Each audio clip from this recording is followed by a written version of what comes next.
Hi friends, welcome to IAS APPSC TSPC lectures. So Indian history సిరీస్లో ఇది next video. Already మనం Harappan civilisation cover చేయడం జరిగింది. ఇప్పుడు వేదిక్ సివిలైజేషన్ నెక్స్ట్ పార్ట్ మనం చూడబోతున్నాం. సో ఈ వీడియోలో స్పెషల్గా మనం ఉమెన్ తాలూకా మెయిన్ పొజిషన్ ఎలా ఉందో చూడబోతున్నాం.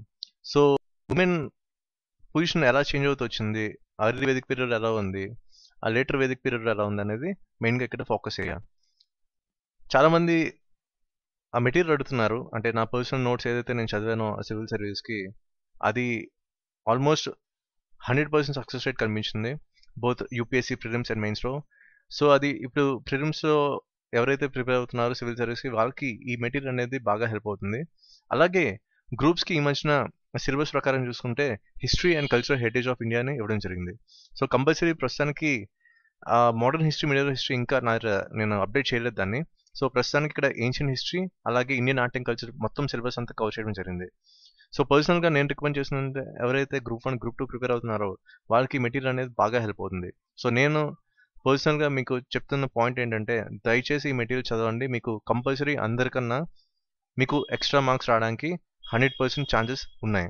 సో పర్ఫెక్ట్గా వన్స్ మీరు ఈ స్టడీ మెటీరియల్ చదివితే మీకు కంపల్సరీగా మీకు హెల్ప్ అవుతుంది. సో ఈ లింక్ ద్వారా మీరు డెఫినెట్గా డౌన్లోడ్ చేసుకోవచ్చు, అది మీకు కంపల్సరీగా హెల్ప్ అవుతుంది. టాపిక్లోకి వస్తే అసలు పొజిషన్ ఆఫ్ ఉమెన్ ఎలా ఉంది. ఫేజ్ వన్ అంటే ఇక్కడ అర్లీ వేదిక్ పీరియడ్. సో బేసిక్గా ఈ అర్లీ వేదిక్ పీరియడ్లో మన సొసైటీ ఎలా ఉండేది. సో అర్లీ వేదిక్ పీరియడ్లో ఎక్కువ మనకి ప్యాట్రియార్కల్ సొసైటీ కనిపించింది. సో ఇక్కడ ప్యాట్రియార్కల్ సొసైటీ అంటే సీనియర్ మేల్ మెంబర్ ఎవరైతే ఉన్నారో ఫ్యామిలీలో, అంటే కుటుంబ పెద్ద మనిషి, అంటే తాతగారు ఆ స్టేజ్లో ఉన్న ఆయన, సో ఆయన మెయిన్ పవర్ఫుల్ అని చెప్పుకోవచ్చు. సో ఆయన డెసిషన్ ఏదైతుందో అదే ఫైనల్ డెసిషన్ అని చెప్పుకోవచ్చు. అదే మనకి హరప్పన్ సివిలైజేషన్లో మనకి ఈ మ్యాట్రియార్కల్ సొసైటీ కనిపించింది. అంటే ఇక్కడ ఫీమేల్ మెంబర్ తాలూకా డామినేషన్ మనకు కనిపించింది. కానీ ఇక్కడ అర్లీ వేదిక్ పీరియడ్కి వస్తే మనకి ప్యాట్రియార్కల్ సొసైటీ అంటే సీనియర్ మేల్ మెంబర్ తాలూకా పవర్ అనేది వచ్చింది. సో ఇది కీ డిఫరెన్స్ హరప్పన్ సివిలైజేషన్కి వేదిక్ సివిలైజేషన్ ఫస్ట్ ఫేజ్కి.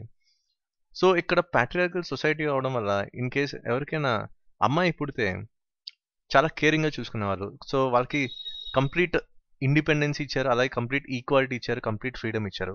సో ఏ పని చేసినా సరే వాళ్ళకి అట్మోస్ట్ ఫ్రీడమ్ అనేది వాళ్ళకి ఇవ్వడం జరిగింది. సో ప్రెసెంట్ మనం ఎలా చూస్తున్నాం, ఉమెన్కి ఇంపార్టెన్స్ ఎలా ఇస్తున్నాం, ఈక్వల్ వెయిటేజ్ ఎలా ఇస్తున్నాం ప్రతి దాంట్లోనే, సేమ్ అదే స్టాటస్ అప్పుడు అర్లీ వేదిక్ పీరియడ్లో కూడా ఇచ్చేవాళ్ళు. అంటే మనకి ఉమెన్ తాలూకా పొజిషన్ స్ట్రాంగ్గా ఎక్కడ కనిపించింది, హరప్పన్ సివిలైజేషన్లో కనిపించింది, అలాగే మనకి ఇప్పుడు అర్లీ వేదిక్ పీరియడ్లో కనిపించింది. కానీ పోను మనకి లేటర్ వేదిక్ పీరియడ్ నుంచి వాళ్ళ తాలూకా పొజిషన్, వాళ్ళ తాలూకా ఫ్రీడమ్ అనేది తగ్గుతూ వచ్చింది. సో అదేంటంటే మనం కమింగ్ వీడియోస్లో మనం నెరేట్ చేద్దాం. సో ఇక్కడ వీళ్ళ మ్యారేజ్ విషయానికి వస్తే ఇక్కడ మోనోగమీ ఫాలో అయ్యారు. సో ఇది ఒక పర్ఫెక్ట్ రూల్ అని చెప్పుకోవచ్చు. అంటే మోనోగమీ, ఈ పిక్చర్ చూస్తే దీన్ని మోనోగమీ అంటాం, ఒక భర్త పెళ్లి చేసుకోవడం. ఈ పర్ఫెక్ట్ రూల్ అనేది మనకి ఆ టైంలోనే స్టార్ట్ అయింది. మేబీ ఇదే కల్చర్ ఇప్పటి వరకు మనం ఫాలో అవుతున్నాం. ఇప్పటికీ మనం ఫాలో అవుతున్నాం అంటే మెయిన్లీ ఈ ఫేజ్ 1 నుంచే ఈ కల్చర్ అనేది ఎస్టాబ్లిష్ అయిందని చెప్పుకోవచ్చు. సో ఇక్కడ రూల్ ఇదైనా సరే మనకి కొన్ని కేసెస్, కొన్ని క్లియర్ ఎవిడెన్సెస్ ఏం కనిపించాయి అంటే పాలియాంట్రీ కూడా కనిపించాయి. సో పాలియాంట్రీ అంటే ఒక ఫీమేల్ని ఎక్కువ మంది మేల్ మెంబర్స్ పెళ్లి చేసుకోవడం. సో దీన్ని మనం పాలియాంట్రీ అంటాం. సో ఇది కూడా జరిగింది ఫేజ్ 1లో. సో ఇక్కడ మనకి అర్లీ వేదిక్ పీరియడ్లో ఎక్కడ మనకి జెండర్ నామినేషన్, ఒక మేల్ మెంబర్ కానీ ఫుల్గా డామినేట్ చేయడం ఫీమేల్స్ మీద అనేది ఎక్కడ కనిపించదు. అలాగే జెండర్ డిస్క్రిమినేషన్, ఆ ఫీమేల్స్ని తక్కువగా చూడడం, ఉమెన్ని తక్కువగా కించపరచడం లాంటివి ఎక్కడ మనకి కనిపించదు. అలాగే చైల్డ్ మ్యారేజ్ కూడా ఎక్కడ కనిపించలేదు. సో ఇది ఒక పర్ఫెక్ట్ ఎగ్జాంపుల్, మనకి చైల్డ్ మ్యారేజ్ ఎక్కడ కనిపించలేదు అనేది ఇక్కడ మనకి క్లియర్గా మనకి ఎవిడెన్స్ అనేది కనిపిస్తుంది. సో ఇన్ కేస్ వాళ్ళు మ్యారేజ్ చేసుకుంటే ఓన్లీ ఆఫ్టర్ పబర్టీ, అది కూడా ఎక్కడ మెన్షన్ చేశారంటే రిగ్వేదలో మెన్షన్ చేశారు. సో పబర్టీ కాకుండా అంటే చైల్డ్గా ఉన్నప్పుడు ఎక్కడ మనకి చైల్డ్ మ్యారేజ్ అనేది ఎక్కడ కనిపించలేదు.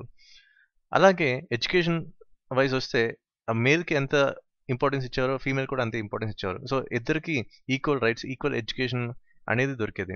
సో ఇక్కడ మనం ఎడ్యుకేటెడ్ ఉమెన్ గురించి మాట్లాడుకోవాలంటే స్పెషల్గా ఘోష అనే ఉమెన్ గురించి మాట్లాడుకోవాలి. సో యాక్చువల్ ఘోష ఏంటంటే అసలు పెళ్లి చేసుకోలేదన్నమాట. సో లైఫ్ లాంగ్ వాళ్ళ పేరెంట్స్ ఇంట్లో ఉండే చదువుకోవడం జరిగింది. So complete educated women life long అని చెప్పుకోవచ్చు. సో ఈ ఘోషని ఎలా గుర్తుపెట్టుకోవాలి, ఫర్ ఎగ్జాంపుల్ ఈ ముద్దపప్పు ఆవకాయ వెబ్ సిరీస్లో మనం ఆశ క్యారెక్టర్ని చూసాం. సో సంవాట్ ఈవిడ చూస్తే మరీ ఎడ్యుకేటెడ్ అనిపిస్తుంది. సో సింపుల్గా మనం ఘోష, ఆశ ఇలా మనం ఈజీగా కంపేర్ చేసుకోవచ్చు. సో ఇదొక టైప్ ఆఫ్ టెక్నిక్ గుర్తుపెట్టుకోవడానికి. ఇంకోటి స్పెసిఫిక్ థింగ్ ఇక్కడ ఐడెంటిఫై చేయాల్సింది అంటే దాషూస్ అంటే ఇక్కడ మనం హరప్పన్ సివిలైజేషన్ తర్వాత మనకి అంటే లాస్ట్ హరప్పన్ లేట్ హరప్పన్ స్టేజ్లో తర్వాత మనం ఈ దాస్యూస్ అండ్ పానీస్ గురించి మనం మాట్లాడుకున్నాం. సో ఇక్కడ ఏంటంటే ఈ ఎర్లీ వేదిక్ పీరియడ్లో దాస్యూస్తో ఎలాంటి మ్యారేజ్ అనేవి ఉండకూడదని అక్కడ ఋగ్వేదాలు పెట్టడం జరిగింది. సో కంప్లీట్ ప్రొహిబిషన్ అనేది ఉన్నది. సో ఎవరితోనైనా పెళ్లి చేసుకోవచ్చు కానీ ఏ క్లాస్ వాళ్ళతోనైనా పెళ్లి చేసుకోవచ్చు కానీ ఈ దాస్యూస్తో మాత్రం పెళ్లి చేసుకోకూడదని క్లియర్గా మెన్షన్ చేయబడింది. నెక్స్ట్ ఏంటంటే ప్రాక్టీస్ ఆఫ్ సతీ. సో ఇక్కడ యాక్చువల్ సతీ అంటే ఏంటి, ఇన్ కేస్ హస్బెండ్ చనిపోతే భార్య కూడా ఈ అగ్నిలో దూకి చనిపోవాలని ఒక రూల్ ఉండేది.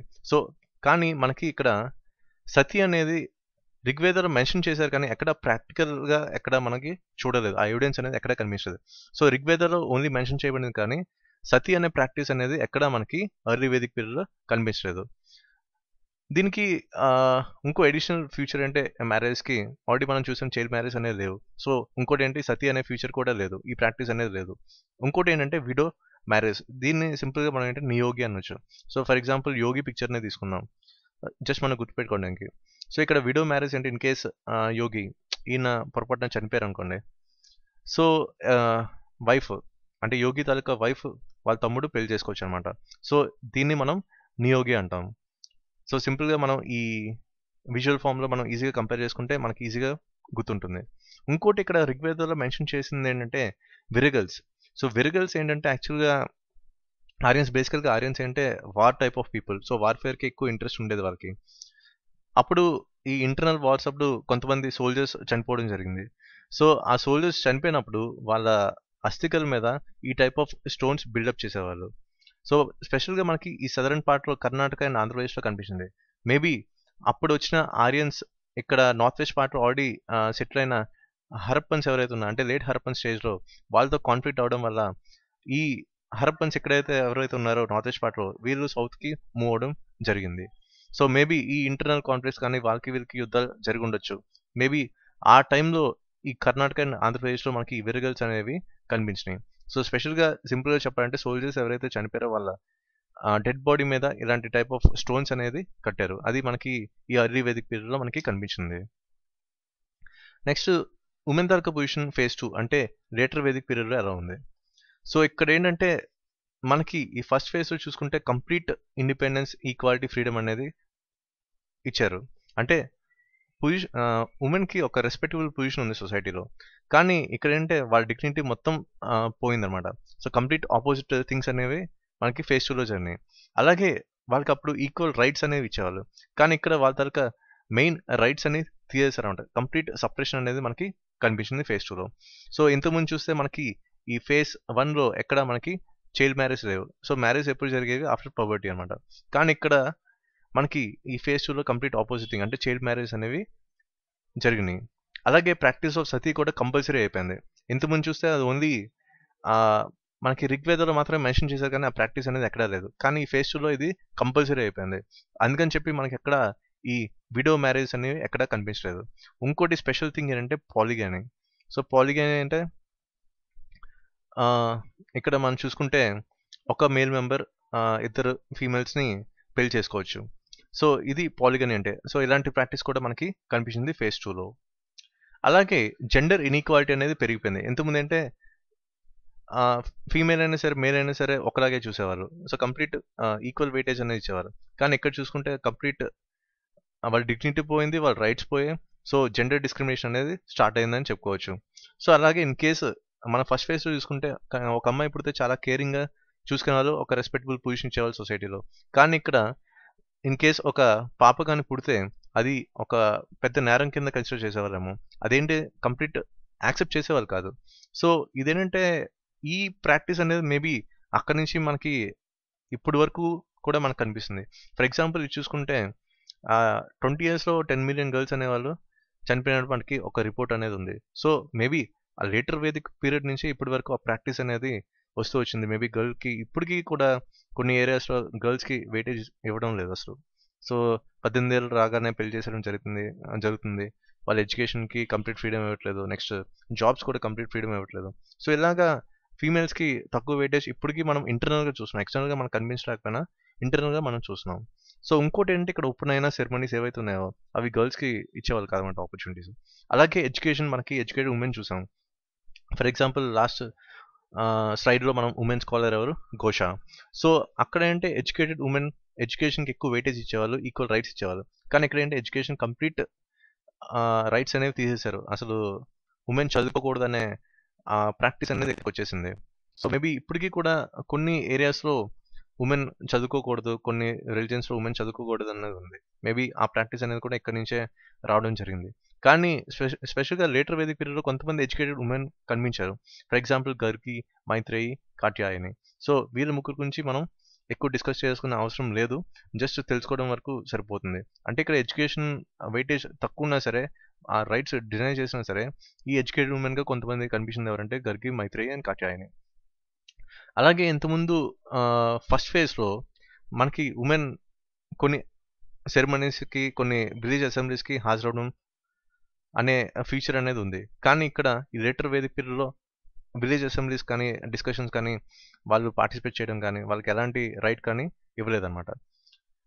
సో ఇది యాక్చువల్గా మనకి ఫస్ట్ ఫేజ్కి సెకండ్ ఫేజ్కి మెయిన్ డిఫరెన్సెస్. ఇంకా మనకి ఎవిడెన్సెస్ ఉన్నాయి. ఫర్ ఎగ్జాంపుల్ ఐత్రేయ బ్రాహ్మణలో వీళ్ళు క్లియర్గా మెన్షన్ చేసిందంటే కొడుకు పుడితే ఆ ప్రొటెక్టర్ ఆఫ్ ఫ్యామిలీ అనేవాళ్ళు, అదే కూతురు కని పుడితే సోర్స్ ఆఫ్ మిజరీ అనేవాళ్ళు. సో ఇది యాక్చువల్గా మనకి క్లియర్ ఎవిడెన్స్. ఈ స్లైడ్కి పర్ఫెక్ట్ ఎవిడెన్స్ అనేది అక్కడ కనిపించింది. ఎక్కడ అంటే ఐత్రేయ బ్రాహ్మణలో.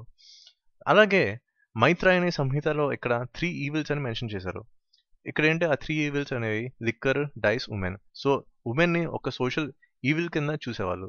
సో ఇప్పటికీ కొన్ని ఏరియాస్ ఇలాంటి ప్రాక్టీస్ అనేది కనిపిస్తుంది. ఇది కూడా ఒక పర్ఫెక్ట్ ఎవిడెన్స్ అని చెప్పుకోవచ్చు. అలాగే బృహదరంక్య ఉపనిషత్, దీంట్లో స్పెషల్గా మనకి ఇక్కడ యజ్ఞవల్క్యలో మనకి గర్గిది ఒక డైలాగ్ ఉంటుంది. సో ఇక్కడ మనకి పర్ఫెక్ట్ ఎవిడెన్స్ ఏంటంటే ఉమెన్కి కొంత హైయర్ ఎడ్యుకేషన్ అనేది వచ్చింది. సో అదే మన పర్ఫెక్ట్ ఎవిడెన్స్ ఏంటంటే ఇక్కడ educated women Gargi, Maitreyi and Katyayani. So even education rights deny అయినా సరే కొంతమంది హైయర్ ఎడ్యుకేషన్ కూడా పర్స్యూ చేశారని చెప్పుకోవచ్చు. సో ఇది యాక్చువల్గా position of women complete early వేదిక పీరియడ్, లేటర్ వేదిక పీరియడ్ కీ డిఫరెన్సెస్ అనేవి మనం చూసాం. సో ఇది ఒక పర్ఫెక్ట్ ఎగ్జాంపుల్. ఇన్ కేస్ మీరు సివిల్ సర్వీస్ రాస్తే కొన్నిసార్లు ఎస్ఎస్లో మనకి యూజ్ అవుతుంది, ఉమెన్ ఎంపవర్మెంట్ లాంటివి. కొన్నిసార్లు సోషియాలజీలో కూడా మనకి హెల్ప్ అవుతుంది. సో ఇది ఒక బేసిక్ ఐడియా, ఇది కంపల్సరీ మీకు ఫ్యూచర్లో హెల్ప్ అవుతుంది ఈ వీడియో అనేది. So thank you for watching this video and please subscribe to our channel IAS, APPS and TSPC lectures. Thank you.